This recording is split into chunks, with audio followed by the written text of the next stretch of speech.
बंधुगण एही तीन प्रकार भोजन करने द्वारा मनुष्यर आयुष कम होता है। एही प्रसंग गोटे प्राचीन कथा अच्छी। एही कथार माध्यम आमे आपण को बतैबू कि मनुष्य को केउ प्रकार भोजन करने दरकार, भोजन करिवार सठिक तरीका एवं सठिक दिग कौन होता है, भोजन केबे करने दरकार तथा भोजन करने पूर्व कौन बोलिबा दरकार। बंधुगण गोटे दिन कथा, देवश्री नारद भगवान श्रीकृष्ण को भेटिबा पाई द्वारिका नगर में प्रकट हेले। तेबे भगवान श्रीकृष्ण देवश्री नारद को देखि तांको स्वागत करने सहित तांको पचारिले, आज आपण केउ कारण पाई द्वारिका रे प्रकट होइछंती? अवश्य ही आपण कोनोसी महत्वपूर्ण समाचार नहीं आसीथिबे। तो देवश्री नारद कहिले, आपण सब किछि जानिकि भी आपण मते पचारुछंती। मु आज आपण को पाखकु मो मनरे उंकी मारुथिबा गोटे प्रश्नर उत्तर पाइबा पाई आपण को पाखकु आसी अछि। कृपा करी आपण ही भक्तर द्वंद्व को दूर करंतु। तेबे श्रीकृष्ण हसिकी कहिले, हे देवर्षि, मु अवश्य जानिछि आपण केउ कारण पाई दुखित अछंती। एथिपाई आपणकर मनरे जहाँ भी प्रश्न अछि आपण बिना संकोचरे मते पचारंतु। मु आपणकर द्वंद्वर निवारण अवश्य करिबी। देवश्री कहिले, हे प्रभु, मोर मनरे आज यही कथा जानिबा पाई इच्छा होईछि कि मनुष्य को केउ प्रकार भोजन करने दरकार, केउ प्रकार भोजन मनुष्यर आयु बढ़ेला वाला होता है, किंबा केउ प्रकार भोजन कले मनुष्यर आयुष कम होता है। हे प्रभु, मनुष्य को केउ दिग आड़क मुह करी भोजन करने दरकार, भोजन करने पूर्व केउ मंत्र बोलिबा दरकार। कृपा करी आपण मोर ही समस्त प्रश्नर उत्तर दियंतु।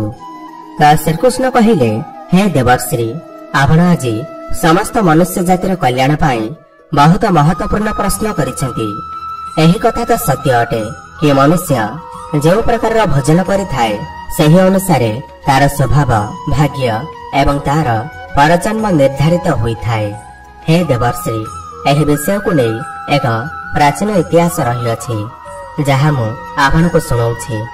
त्रेतया जुगरे एही कथा महर्षि अगस्त्य श्री राम को सुनाइथिले। एथिपाई एही कथार महत्व बहुत अधिक रही अछि। एही प्राचीन कथार माध्यम आपण को आपणकर समस्त प्रश्नर उत्तर मिल जिवो। एथिपाई आपण एही कथा को ध्यानर सहित पूरा सुनंतु। जे लोक भी एही कथार श्रवण करिथाए तार समस्त पाप दूर होई जाइथाए एवं ताकू 100 वर्ष पर्यंत दान करिवार पुण्य फल प्राप्ति होइथाए। देवश्री कहिले, हे प्रभु, मु एही कथा को अवश्य सुनिबा को चाहुअछि। श्रीकृष्ण कहिले, प्राचीन कालर कथा अटे। सही समय रे एक बहुत बड़ जंगल थिला। सही जंगलर आकार बहुत बड़ थिला, किंतु सही जंगल रे कौनसी भी पशु पक्षी रहु नथिले, केवल वृक्षलता ही थिला। कौनसी भी पशु पक्षी सही जंगल आड़ को जाउ नथिले। सही जंगलर मध्य भाग रे एक पोखरी थिला। केवल सही पोखरी रे हंस, बतक तथा अन्य पशु पक्षी रहुथिले। गोटे थर अगस्त्य मुनि सही पोखरी पाख देई जाउथिले तो तांकु एक बहुत ही अजीब जिनिस देखा जिबाको लागिला। सही पोखरी पाखरे गोटे बहुत बड़ा आश्रम थिला, जहा कि बहुत पुराना हो जाइथिला, किंतु पुणी भी से अत्यंत सुंदर एवं पवित्र देखा जाउथिला। सही आश्रम रे कौनसी भी साधु तथा तपस्वी रहु नथिले। सही आश्रम पूरा खाली थिला।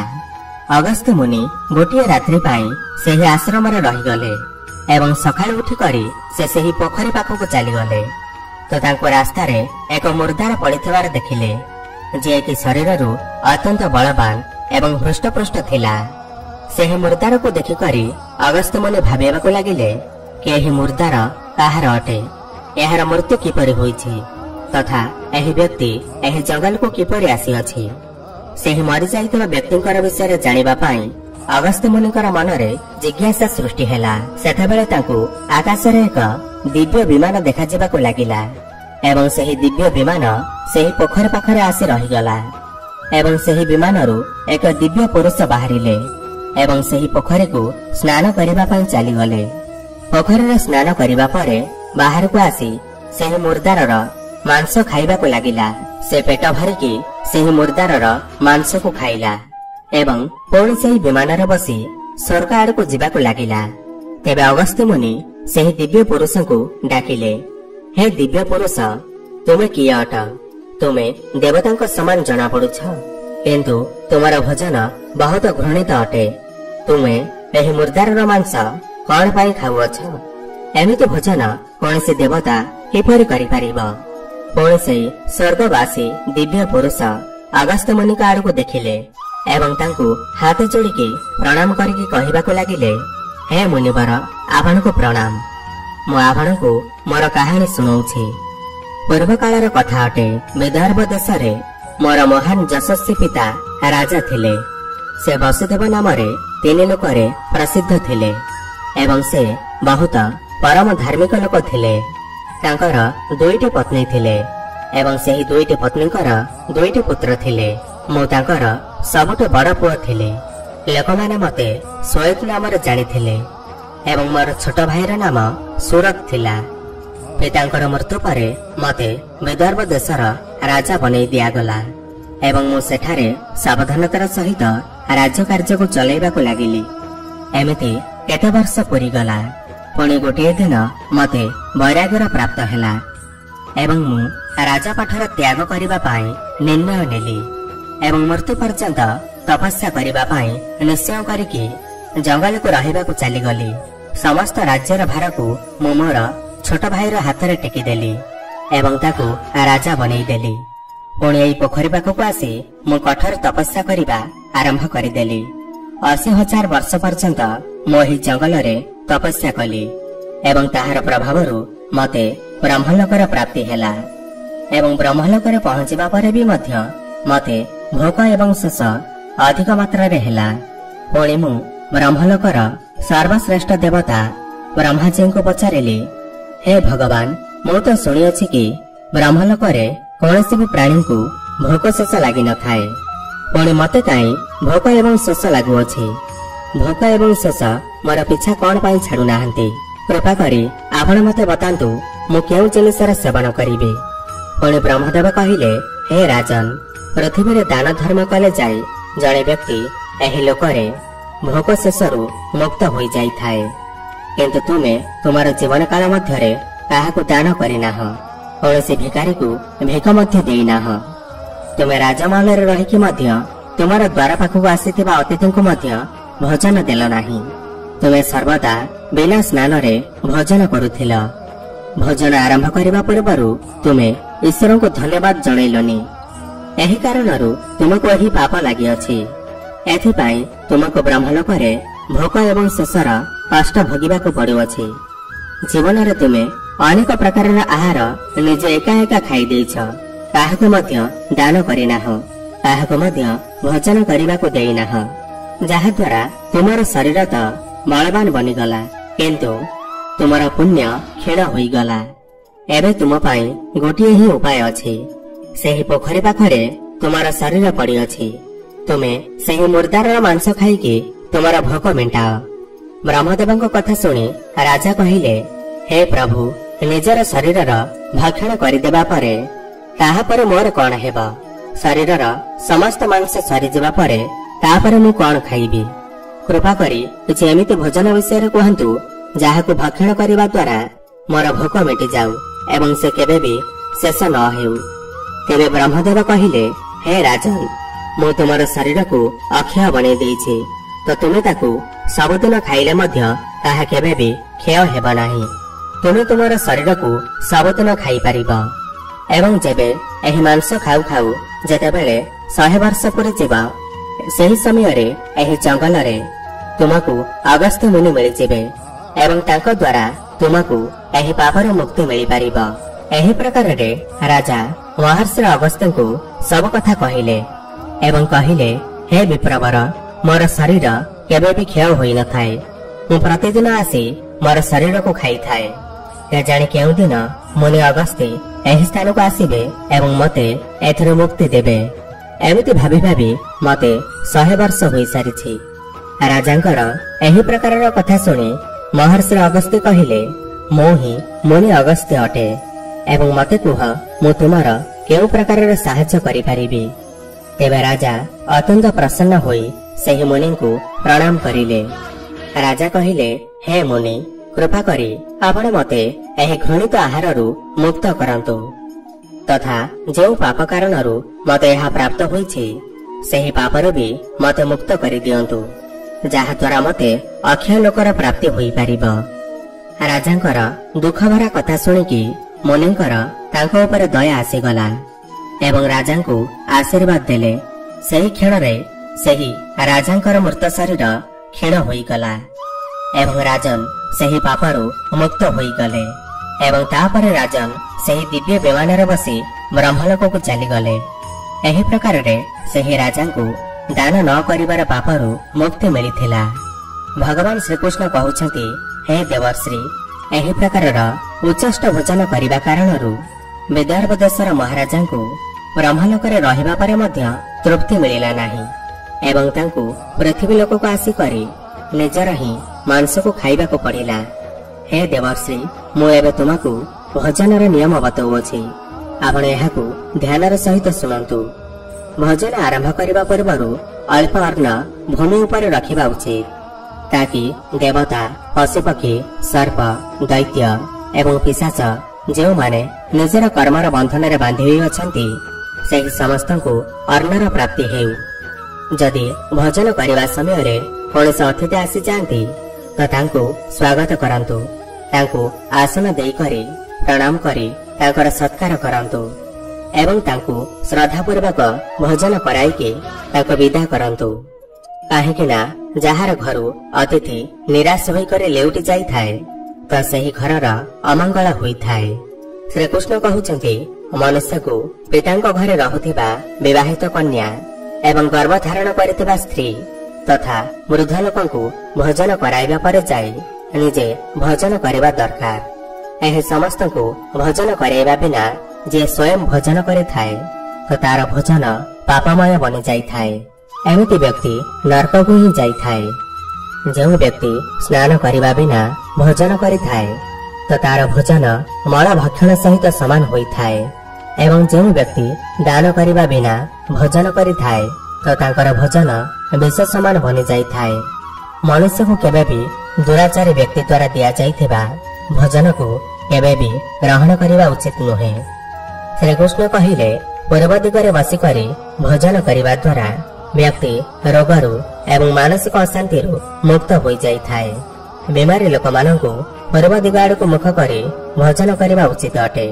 एहा द्वारा तांकर स्वास्थ्यर सुधार आसी थाए।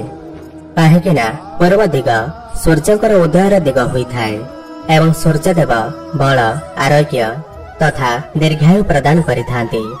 विद्यार अभिलाष रखिथिबा मनुष्य को उत्तर दिग आड़क मुह करी भोजन करिबा उचित। उत्तर दिग देवी सरस्वती दिग होई थाए। ध्यान रखिबे, दक्षिण दिग आड़क मुह करी केबे भी भोजन करंतु नाही, एहा मृत्युर दिग होई थाए। एही दिग आड़क मुख करी भोजन करिबा द्वारा आयुष कम होई थाए। भांगी जाइथिबा, फुटी जाइथिबा किमा खराब होई जाइथिबा पात्र रे भोजन न करिबा उचित। एहा दुर्भाग्य को निमंत्रण देई थाए। भोजन सर्वदा स्वच्छ थाली रे करिबा उचित। गंधिया थाली रे भोजन करिबा द्वारा जीवन रे दुर्भाग्य आसी थाए। एकादशी दिन तामसिक भोजन सेवन करंतु नाही। जो मनुष्य एकादशी दिन तामसिक भोजन सेवन करि थाए अथवा मांसर सेवन करि थाए तेबे मां लक्ष्मी सेही घर छाड़ी चली जाई थांती एवं सेही व्यक्ति लक्ष्मी छड़ा होई जाई थाए। भोजनर अपव्यय करिबा अशुभ माना जाए। एथिपाई आपन को जतिकी आवश्यक आपन सेतिकी भोजन ही नियंतु। जदि आपनक सहित केही बसिकी भोजन करुथांती तो तांकर भोजन समाप्त न हेबा जाए आपन सेठी बसिकी रुहंतु, नहेले आपनकर पितृदेव नाराज होई जाई थांती। भोजन परे थाली रे हाथ धोइबा को अनुचित माना जाई थाए। थाली रे हाथ धोइबा द्वारा अन्नर अपमान होई थाए। भोजन परे थाली रे हाथ धोउथिबा लोक माने नीच जोनि रे जन्म ग्रहण करिथांती। सबुठ महत्वपूर्ण कथा ध्यान रखिबे कि व्यक्ति को बिछाना ऊपर बसिके केबे भी भोजन न करिबा उचित। एमिति करिबा द्वारा व्यक्ति केते प्रकार रोग रे ग्रसित होई थाए। भजन केवल भूमि उपरे आसन बिछाई करी एवं आसन उपरे बसी करे ही करवा उचित। भजन करने समय दिगर ध्यान रखिबा बहुत जरूरी होइथाए। जदि भूल दिगरे बसी करे अथवा भूल दिग आड़क मुख करके भजन करने द्वारा मनुष्य को अनिष्टर सामना करने को पड़ी थाए। भगवान श्रीकृष्ण कहले जो भजन उपरे कौन व्यक्तिर गोड़ पड़ जाए किंबा कौन व्यक्तिर गोड़ बाजी जाए तो एमती भजन को केवे भी खाइबा उचित होई न थाए। एमती भजन अशुद्ध हो जाए। एमती भजन को पशु पक्षी मान को खुआई देवा उचित। जदि आपणकर भजन रे बाल बाहरुचे एमती भजन को करंतु नाही। जदि अन्न रे बाल बाहरुचे तो सही अन्न को ईश्वर को चढ़ातु नाही किंबा आपण निजे भी खातु नाही। एमती भजन प्रेत मान को प्राप्त हो जाए। जो मनुष्य अन्य कहार भजन को जबरदस्ती खाई थाए यह द्वारा देवी अन्नपूर्णा रुष्ट हो जाती।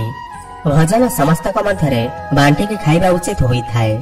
अन्य कहार भजन भाग को निजे खाईदेवा जबरदस्ती खाइबा यह द्वारा मनुष्यर पुण्यर नष्ट होता है।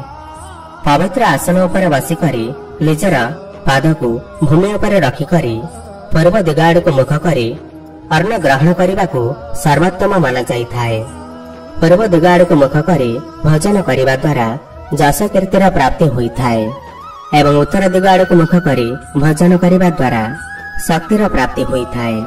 भजन करने पूर्व हाथ गोड़ मुह हाथ को भल भाव धोईकि ही भजन करने उचित। भजन पात्र को भूमि उपर रखिकी ही अन्न ग्रहण करने को सर्वोत्तम माना जाए। शास्त्र रे एही प्रकार भजन को उपवास समान माना जाए। मनुष्य को क्रोध थिबा अवस्था भजन न करने उचित। क्रोध थिबा अवस्था मनुष्य भजन कले भजनर अपमान होता है एवं केते रोगर उत्पन्न होता है। जो व्यक्ति जोता पिंधिक भोजन करिथाए एही प्रकार भोजन को असुर भोजन कहा जाए। ठीक मध्यरात्रि रे ठीक मध्याह्न हेबा समय रे भी भोजन न करबा उचित। यह को अशुभ माना जाए। ओदा वस्त्र पिंधिकी भोजन करने को अशुभ माना जाए। अन्य कहा परस जाइतबा भोजन को निजे खाइबा उचित होई न थाए। सोईथिबा अवस्था रे छिड़ा होई करी भांगी जाइतबा पात्र रे भोजन केबे भी करंतु नाही। यह द्वारा घर को दरिद्रता आसी थाए। भोजन करने समय रे वेदर उच्चारण न करबा उचित। शास्त्र अनुसार स्त्री मानकु पति भोजन करने पर ही भोजन करने उचित होता है। जदि पति घर ठार दूर थांती तो पति को मन ध्यान करके भोजन करने उचित होता है। यह द्वारा पति आयुष लंबा होता है एवं स्त्री सर्वदा सुहागिनी रही थाए। पति पूर्वर भोजन करने को शास्त्र रे शुभ माना जाए नाही। यह द्वारा पति आयुष कम हो जाए। यह सहित ही विष्णु पुराण अनुसार पति एवं पत्नी को गोटे थाली रे एका संगे भोजन न करने उचित होता है। एमती करने द्वारा दुई जन मध्य क्लेश एवं विवाद देखा देता है। अंधकार रे अथवा आकाश तले बसिकी खोला आकाश तले भोजन न करने उचित होता है। भोजन करने समय मुंड उपर छात किंबा गछर छाई थिबा अवश्य दरकार। कौन वाहन उपर बसिकी भी भोजन करने को अनुचित माना जाए। हसीथिबा अवस्था किंबा कांदुथिबा अवस्था भोजन करने को अनिष्ट माना जाए। तो बंधुगण एही प्रकार भगवान श्रीकृष्ण देवश्री नारद को भोजन करिवार नियम बतैछन्ति। आपनको एही कथाटी किपरि लागिला आमको निश्चय कमेंट कर जणाइबे एवं वीडियो को गोटे लाइक करिवे एवं कमेंट बॉक्स रे जय श्रीकृष्ण अवश्य लिखिदेवे। धन्यवाद।